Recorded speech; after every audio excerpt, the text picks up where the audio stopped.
नमः शिवाय। जय माता रानी। दोस्तों, आप देख रहे हैं आपका अपना YouTube चैनल व्रत त्योहार टोटके। मैं हूं आपके साथ रिमझिम शर्मा। दोस्तों, आज इस वीडियो में आपके साथ मैं चैत्र मास के शुक्ल पक्ष के प्रदोष व्रत की संपूर्ण जानकारियां देने जा रही हूं।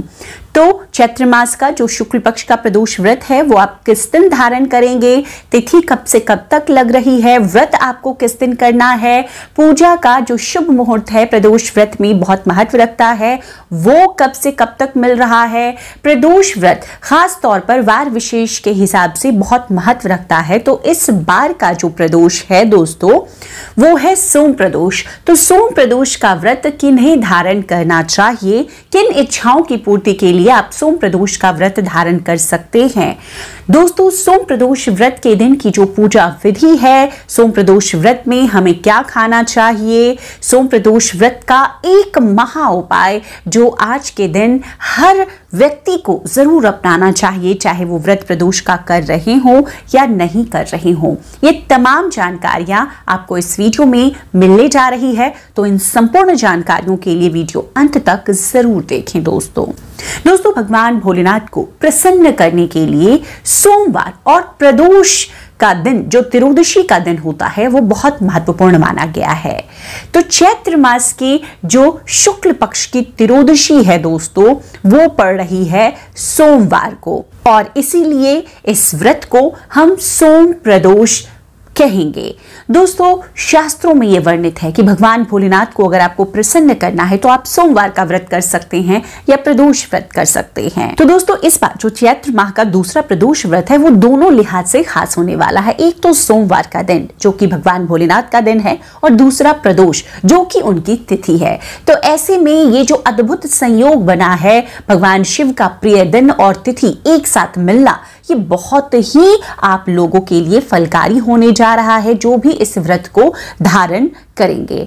दोस्तों, प्रदोष व्रत के दिन वैसे भी मैं हमेशा ये आपके साथ शेयर करती हूँ कि भगवान शिव की पूजा प्रदोष काल में कीजिए। प्रदोष काल में अगर पूजा करते हैं तो भगवान शिव आप पर बहुत शीघ्र प्रसन्न होते हैं, और प्रदोष व्रत में तो आपको प्रदोष काल में ही पूजा करनी ही है।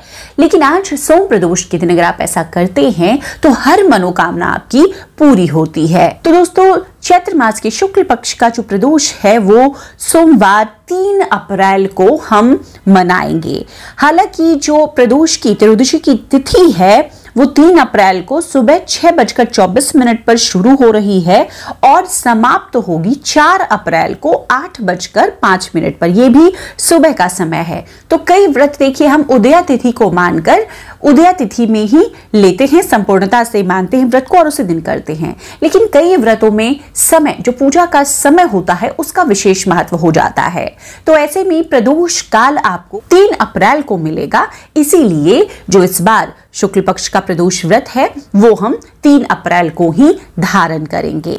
अब इस बार जो सोम प्रदोष पड़ रहा है इसकी पूजा का शुभ मुहूर्त क्या है। प्रदोष काल में हम पूजा करते हैं तो पूजा का जो शुभ मुहूर्त है दोस्तों वो शाम के 6:40 से रात के 8:58 तक है। लगभग 9 बजे तक ये आपको समय मिल रहा है। 2 घंटे 18 मिनट की ये एक लंबी समय अवधि है। इसी बीच आपको सोम प्रदोष व्रत संपूर्णता से जो पूजा विधि है वो करना चाहिए। हालांकि प्रदोष के व्रतों में और किसी भी शिव भगवान के व्रतों में हमें सुबह भी पूजा करनी होती है और प्रदोष काल में संपूर्णता से जो संपूर्ण विधि होती है वो करनी होती है। तो इस प्रदोष व्रत में भी आप सुबह भी पूजन करेंगे और शाम के समय जो कथा होती है, विधि विधान से भगवान का अभिषेक होता है, उनकी प्रिय पसंदीदा चीजें हम उन्हें अर्पित करते हैं। ये आपको शाम को कथा और आरती संपूर्णता से शाम को पूजा विधि रखनी है। अब दोस्तों, सोम प्रदोष व्रत का महत्व क्या होता है मैं यहाँ पर संक्षिप्तता से बता दूं। देखिए, प्रदोष का जो व्रत मनुष्य करता है वो सदा सुखी रहता है, उसके समस्त पापों का नाश होता है, और सोम प्रदोष व्रत सुहागन महिलाओं को सुहाग देने वाला होता है। इस प्रदोष व्रत को करने से सौभाग्य की प्राप्ति होती है, और जो भी स्त्री पुरुष जिस भी कामना से इस व्रत को करते हैं उनकी सभी कामनाएं कैलाशपति भोलेनाथ पूरी करते हैं। तो दोस्तों, प्रदोष व्रत को अगर आप करते हैं तो गौदान से भी ज्यादा फलों की प्राप्ति होती है। इसीलिए इस व्रत को पूरे विधि विधान से तन मन धन अपनी पूरे मन श्रद्धा भाव से इस व्रत को आप धारण कीजिए और संपन्न कीजिए। आपकी जो भी मनोकामना है, जो भी जीवन के दुख हैं वो दूर हो जाते हैं। प्रदोष व्रत में जो पूजन सामग्री होती है वो आप नोट कर लें। धूप, दीप, घी, सफेद फूल भगवान को देखिए प्रिय है, सफेद फूलों की एक माला ले लें। आकड़ी के फूलों की माला मिले तो बहुत अच्छा है। सफेद चंदन ले, भगवान को अर्पित करने के लिए सफेद वस्त्र, आपको गंगा जल से भरा हुआ एक पात्र चाहिए। कपूर भगवान के लिए जरूरी है। बेलपत्र, धतूरा, भांग, ये सब चीजें जो है वो प्रदोष व्रत के लिए जरूरी होती है। जो आप मिठाइयाँ लेंगे, जो फल लेंगे, कोशिश करें मिठाइयों में कि सफेद मिठाई ले। आप प्रदोष के व्रत में घर में शुद्धता से तैयार की गई खीर भी भोलेनाथ को इस दिन अर्पित कर सकते हैं। भगवान की आरती के लिए आपको थाली सजा लेनी है और कपूर जरूर आपको भगवान शिव के सम्मुख जरूर दिखाना चाहिए, कपूर की आरती। तो इस तरीके से ये सभी सामग्री आप रखें। जो पूजा विधि है दोस्तों, आपको हर दिन की तरह सुबह उठना है। सुबह कोशिश करें इस दिन कि ब्रह्म मुहूर्त में उठें, नित्य क्रम से निवृत्त हो जाएं और भगवान शिव जी का ध्यान करें। पूरे मन से इस दिन आपको दिन भर उनके मंत्रों के जप में रहना चाहिए। आपको इस दिन पूरे दिन निराहार मतलब भोजन नहीं करना है। शाम के समय प्रदोष काल में यानी कि सूर्यास्त से 1 घंटे पहले लगभग ये समय होता है और 1 घंटे बाद का, उसी समय आपको भगवान का पूजन करना चाहिए। अगर आप सुबह स्नान कर चुके हैं लेकिन फिर भी शाम की पूजा के समय आपको दोबारा स्नान कर लेना चाहिए। स्वच्छ वस्त्र पहन लें, कोशिश करें हल्के रंग के। देखिए महिला है तो आप सफेद रंग के साथ में कोई अन्य रंग मिला हुआ कपड़े पहन ले। पुरुष है तो आप सफेद रंग ही भगवान शिव की पूजा में पहनकर उनकी पूजा आराधना कर सकते हैं। इस दिन आप चाहें तो घर में अगर शिवलिंग आप रखते हैं उनकी पूजन करें, नहीं तो मंदिर में जाकर विधि विधान से पूजन करें तो बहुत शुभकारी होता है। भगवान का इस दिन अभिषेक करना चाहिए आपको। अभिषेक के लिए आप गंगा जल से अभिषेक करते हैं या पंचामृत लेकर जाते हैं, जो भी आप लेकर जाएं उससे भगवान को अभिषेक इस दिन जरूर करें। भगवान की पूजा में श्री शिवाय नमस्तुभ्यम, ओम नमः शिवाय, इन मंत्रों का या फिर आप महामृत्युंजय मंत्र का जप करना चाहते हैं आपको करते रहना चाहिए। दोस्तों इसके बाद में इस विधि से पूजा संपन्न करने के बाद आप सोम प्रदोष व्रत की कथा सुनाएं। उसके बाद में आपको आरती करनी चाहिए और इसके बाद जो भी आपके पास लोग वहां पर मौजूद हो उन सभी को प्रसाद आप वितरित करें। और उसके बाद में भोजन क्या करना चाहिए ये भी जानकारी यहाँ पर है कि उसके बाद आपको भोजन करना है। इस दिन भोजन में आपको केवल मीठी चीजें खानी है। प्रदोष के व्रत में नमक वर्जित होता है तो नमक आपको नहीं खाना है।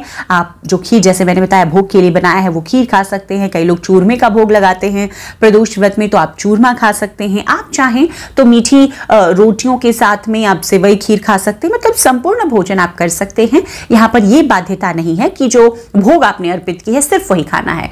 आप एक बार संपूर्णता से मीठा भोजन प्रदोष के व्रत में जो भी आप चाहें कर सकते हैं। प्रदोष के व्रत में भी तेल का सेवन आपको नहीं करना चाहिए। अगर आप कुछ खाना चाहते हैं बना करके तो घी में आपको बनाना है। इस दिन नमक का सेवन एकदम वर्जित है। तो इन सब चीजों को ध्यान में रखते हुए ये जो सोम प्रदोष आने वाला है, हिंदू नववर्ष का पहला प्रदोष दोस्तों सोम प्रदोष पड़ रहा है। भगवान शिव की कृपा प्राप्त करने के लिए आप इसी विधि विधान से इस प्रदोष व्रत को जरूर धारण करें। दोस्तों अब सोम प्रदोष व्रत के दिन एक खास कार्य जो आपको करना चाहिए सफल दाम्पत्य जीवन के लिए। देखिए सोम प्रदोष सुख सौभाग्य की प्राप्ति के लिए हम करते हैं तो इस दिन भगवान भोलेनाथ का दूध में मिश्री मिला करके, दूध को मीठा करके उस दूध से अगर संयुक्त रूप से पति और पत्नी दोनों मिलकर के भगवान शिव का अभिषेक करते हैं तो बहुत शुभकारी है। अगर नहीं मिलके दोनों कर पा रहे हैं तो जो भी व्रती हैं उन्हें तो जरूर करना चाहिए। इससे दाम्पत्य जीवन में मधुरता बनी रहती है, दाम्पत्य जीवन आपका खुशहाल रहता है। तो उम्मीद करती हूं जो संपूर्णता से इस वीडियो में मैंने आपके साथ ये सभी जानकारियां शेयर की है आपके लिए उपयोगी साबित होगी। वीडियो अगर पसंद आ रहा हो तो जरूर लाइक कीजिएगा, चैनल को सब्सक्राइब कर लीजिए अगर आपने अब तक चैनल को सब्सक्राइब नहीं किया है। वीडियो पसंद आए तो दोस्त परिजनों तक शेयर भी कीजिए। कोई अन्य जानकारी आपको चाहिए कमेंट बॉक्स में आप कमेंट कर मुझसे पूछ भी सकते हैं। वीडियो देखने के लिए बहुत बहुत शुक्रिया। जय माता रानी, हर हर महादेव।